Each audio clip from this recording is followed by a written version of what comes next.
Hello నమస్తే. నేను journalist YNR. ఈ వీడియో చేయాలా వద్దా అనుకుంటూ సరే చెప్పాలి కదా! చెప్పకపోతే ఎలా జనాలకు కూడా తెలియాలి కదా! అని చెప్తున్నా. జనాలకు తెలియనిదేం కాదు ఆంధ్రజ్యోతి తెలుగుదేశం పత్రిక అని. తెలుసు గాని మరీ ఇంతగా దిగజారిపోతుందా అని అనిపిస్తోంది. మరీ ఇంకొద్దులే వీడియోస్ చేద్దాం అనుకున్న ప్రతిసారి ఏదో ఒకటి కనిపిస్తోంది. సరే మాట్లాడక, చెప్పక తప్పట్లేదు. దానిలో భాగంగానే చెప్తున్నా. నిన్న ఆంధ్రప్రదేశ్‌లో వైఎస్ఆర్ కాంగ్రెస్ పార్టీకి సంబంధించిన అధినేత జగన్మోహన్ రెడ్డి గుంటూరు మిర్చి మార్కెట్ దగ్గరికెళ్లారు. ఎందుకెళ్లారు అంటే మిర్చి ధర పడిపోయింది. అక్కడ రైతులను పరామర్శించడం కోసం వెళ్లారు. ఎలక్షన్ కోడ్ ఉంది అంటూ ఆయన అక్కడికి వెళ్ళడానికి నిరాకరించింది ఈ ప్రభుత్వం. భద్రత కూడా కల్పించలేదు అంటూ వైసీపీ ఆరోపణ చేస్తోంది.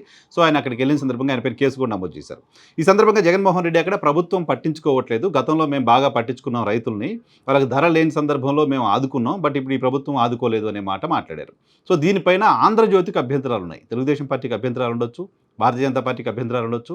జనసేన పార్టీకి కూడా అభ్యంతరాలు ఉండొచ్చు. ఇంకేదైనా రాజకీయ పార్టీకి అభ్యంతరం కూడా ఉండొచ్చు. బట్ ఆంధ్రజ్యోతి పత్రిక కూడా అభ్యంతరాలు ఉన్నాయి. ఆంధ్రజ్యోతి పత్రిక ఏ రకమైన పాత్రికేయ ప్రమాణాలని పాటిస్తుంది అనేదానికి ఒక చిన్న ఎగ్జాంపుల్ ఇది. నాకు గుర్తున్నంత వరకు గతంలో రాజశేఖర రెడ్డి గారు ప్రతిపక్ష నాయకుడిగాను, ముఖ్యమంత్రిగాను ఉన్నప్పుడు ఆయన ఈ పత్రికలపైన ఆరోపణలు చేసిన సందర్భంగా ఈ పత్రిక వివరణ ఇవ్వాల్సి వచ్చిన సందర్భంలో అప్పుడు రాధాకృష్ణ గారు లేకపోతే రామోజీరావు గారు ఈనాడు పైన రాసిన సందర్భంగా కూడా వాళ్ళ వర్షన్ని ఒక పక్కన రాసుకునేవాళ్ళు. ప్రధానమైన పత్రికలో ఒక పక్కన రాసుకునేవాళ్ళు. బ్యానర్ హెడ్గా పెట్టేవాళ్ళు కాదు. బట్ ఈరోజు బ్యానర్ హెడ్గా ధరలపైన అబద్ధాల దరువు, మిర్చి రేట్లపై జగన్ రాజకీయ డ్రామా. రైతుల సమస్యలు తెలుసుకోవడానికి బుధవారం గుంటూరు మిర్చి యార్డుకు మాజీ సీఎం జగన్మోహన్ రెడ్డి యార్డును మాజీ సీఎం సందర్శించారు. ఈ సందర్భంగా ఆయన అవలీలగా అబద్ధాలు ఆడారు. కూటమి ప్రభుత్వంలో రైతన్నకు గిట్టుబాటు ధర కరువైందంటూ మొసలి కన్నీరు పెట్టారు. పండించిన పంటను దాచుకోవడానికి గోతాలు కూడా జగన్ ఇవ్వలేకపోయారు. అలాంటిది మిర్చి రైతులను చంద్రబాబు ప్రభుత్వం దోచేస్తుందంటూ అసత్యాలు మాట్లాడారు. ఎందుకు మీకంత దురద? తెలుగుదేశం పార్టీ మాట్లాడుకుంటుంది కదా. జగన్మోహన్ రెడ్డి అబద్ధాలు మాట్లాడారు. జగన్మోహన్ రెడ్డి మొసలి కన్నీరు కార్చారు. పత్రిక మాట్లాడే భాష ఇది. పత్రిక రాజకీయ పార్టీలను విమర్శ చేయొచ్చు. రాజకీయ పార్టీల వ్యాఖ్యలపైన కామెంట్ కూడా చేయొచ్చు. బట్ మొదటి పేజీలో ఒక బ్యానర్ హెడ్ పెట్టుకొని జగన్ మొసలి కన్నీరు కార్చారు, జగన్ అబద్ధాలు ఆడారని ఒక పత్రిక చెప్తుందంటే మీరు ఏంటి అసలు? మీరు ఎక్కడున్నారు? ఈ పత్రికలో ఏం వార్తలు వచ్చవుతున్నాయో ఏంటనేది కాస్త జర్నలిజం నాలెడ్జ్ తెలిసిన వాళ్ళు ఎవరైనా రోజు చూస్తున్నారా? మీకేంటి అంత దురద? మీ దురద ఎట్లాగో ఎవరి వారం తీర్చుకుంటూనే ఉంటారు కదా.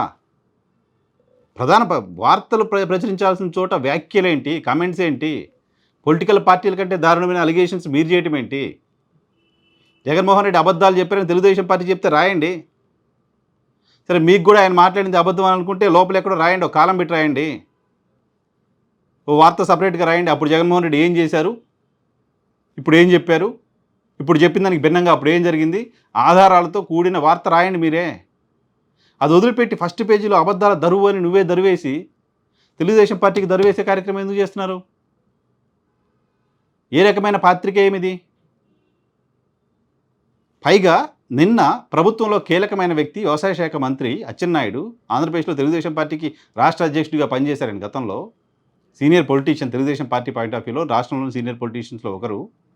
ఆయన జగన్మోహన్ రెడ్డి అక్కడికి వెళ్ళి వచ్చిన తర్వాత వ్యవసాయ శాఖ మంత్రిగా, బాధ్యత కలిగిన మంత్రిగా ఒక ప్రెస్ కాన్ఫరెన్స్ పెట్టి చెప్పారు, జగన్మోహన్ రెడ్డి గారు మీ టైంలో 7,000 ఇచ్చారు, 13,000 మార్కెట్లో అమ్ముతున్న టైంలో మీరు ఆదుకున్నట్టుగా 7,000 మాత్రమే ప్రకటించారు, అది ఏ రకంగా సరిపోతుందని అప్పుడు మీరు ప్రకటించారు. ఇప్పుడు మా దగ్గరికి వచ్చి మొసలి కన్నీళ్ళు ఎందుకు గారుస్తున్నారు, మొసలి కన్నీరు అనే పదం ఆయన వాడినట్లేరు, మీరు ఎందుకు మాట్లాడుతున్నారు, మీరు అబద్ధాలు మాట్లాడుతున్నారు అంటూ ఆయన మాట్లాడారు. ప్రభుత్వంగా వాళ్ళు సమాధానం చెప్పుకున్నారు. ఇప్పుడు జగన్మోహన్ రెడ్డి ఏం చేశారు, ఇప్పుడు వీళ్ళు ఏం చేస్తున్నారు, అంతకుముందు వీళ్ళు ఉన్నప్పుడు ఏం చేశారనేది ఆయన చెప్పారు. సో అచ్చెన్నాయుడు గారు వార్త ప్రచురించండి. మొదటి పేజీ ఆంధ్రజ్యోతిలో ఆంధ్రప్రదేశ్ వ్యవసాయ శాఖ మంత్రి వార్త లేదు.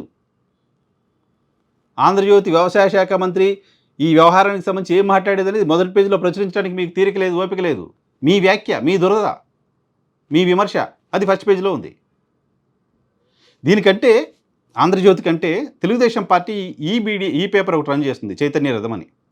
వైఎస్ఆర్ కాంగ్రెస్ పార్టీ ప్రజా సంకల్పం అని, తెలుగుదేశం పార్టీ చైతన్య రథం అని ఈ పేపర్స్ రన్ చేస్తూ ఉంటాయి. వాళ్ళు కేవలం వాళ్ళ పార్టీకి సంబంధించిన లైన్ మాత్రమే దాంట్లో చెప్తూ వస్తుంటారు.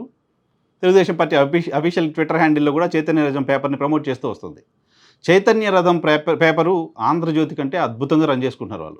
వాళ్ళ పార్టీ ఎజెండా చెప్పుకుంటున్నారు, వాళ్ళ పార్టీ ఎజెండా రాసుకుంటున్నారు, వాళ్ళ పార్టీ ఎజెండా ప్రజల ముందు పెట్టుకుంటున్నారు. బట్ మీరు చేస్తుందంటే, మేము ఆంధ్రప్రదేశ్లో తెలుగు రాష్ట్రాల్లో మాకు మించిన జర్నలిస్టులే లేడు, మాకు మించిన జర్నలిజమే లేదు, మా దమ్ము ఏంటి, దమ్ము చెత్త. ఎవడన్నా అసలు యాక్సెప్ట్ చేస్తారా? మొదటి పేజీలో వ్యాఖ్య రాస్తావా నువ్వు? మొసలి కన్నీరు, అబద్ధాలు, ఇంకేదో చెత్త చెదారం రాస్తావా?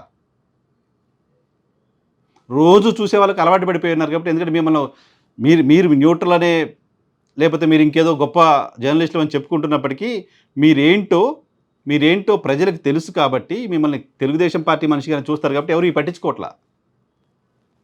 కానీ జర్నలిస్టులుగా చూసిన వాళ్ళకి మాలాంటి వాళ్ళకి బాధ అనిపిస్తోంది.